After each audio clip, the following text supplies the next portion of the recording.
സമരാഗ്നി ജനകീയ പ്രക്ഷോഭയാത്ര 26-27 തീയതികളിൽ കൊല്ലം ജില്ലയിൽ പര്യടനം നടത്തും. DCC president P Rajendra Prasad വാർത്താസമ്മേളനത്തിലാണ് ഈ കാര്യം അറിയിച്ചത്. കേന്ദ്ര സംസ്ഥാന ഗവൺമെന്റുകളുടെ ജനവിരുദ്ധ നയങ്ങൾക്കെതിരെ Kerala Pradesh Congress committee president K സുധാകരനും പ്രതിപക്ഷ നേതാവ് VD സതീശനുമാണ് ജാഥ നയിക്കുന്നത്.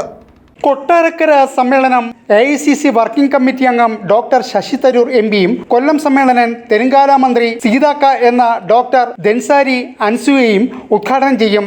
കോൺഗ്രസ് വർക്കിംഗ് കമ്മിറ്റി അംഗങ്ങൾ, MPമാർ, MLAമാർ, KPCC നേതാക്കന്മാർ എന്നിവർ സമ്മേളനത്തിൽ സംസാരിക്കും. ഓരോ സമ്മേളനത്തിലും 25,000-ലധികം പ്രവർത്തകരെ പങ്കെടുപ്പിക്കാനുള്ള പ്രവർത്തനങ്ങൾ ജില്ലയൊട്ടാകെ നടക്കുകയാണ്. 27-ന് ഉച്ചയോടുകൂടി ജില്ലയിലെ പരിപാടികൾ സമാപിക്കും. ജനറൽ കൺവീനർമാരായ advocate S. Bindukrishna, P. Harikumar, KC Rajan, R. Rajasekharan എന്നിവരും വാർത്താസമ്മേളനത്തിൽ പങ്കെടുത്തു. 27-ാം തീയതി രാവിലെ യൂണിസ് കൺവെൻഷൻ സെന്ററിലാണ് അറേഞ്ച് ചെയ്തിട്ടുള്ളത്. അന്ന് രാവിലെ 10 മണിക്ക് തന്നെ ഒരു പത്രസമ്മേളനവും നേതാക്കൾ സംഘടിപ്പിച്ചിട്ടുണ്ട്. അതിന്റെ അറിയിപ്പുണ്ടാവും. ജനസദസ്സിലും ദൃശ്യ മാധ്യമങ്ങളുടെ മുഴുവൻ പ്രവർത്തകരും പങ്കെടുക്കണം എന്ന് അതിനുവേണ്ടി ഞാൻ ക്ഷണിക്കുന്നു. എല്ലാവരും പത്രസമ്മേളനത്തിലും ജനസദസ്സിലും പങ്കെടുക്കുകയും നിങ്ങൾക്ക് എല്ലാവർക്കും ഒരു ഉച്ചവിലം നൽകാൻ കൂടി DCC ആഗ്രഹിക്കുന്നു. അതെല്ലാവരെയും ഞാൻ ഈ സന്ദർഭത്തിൽ ക്ഷണിക്കുകയാണ്. ന്യൂസ് ബ്യൂറോ, കൊല്ലം.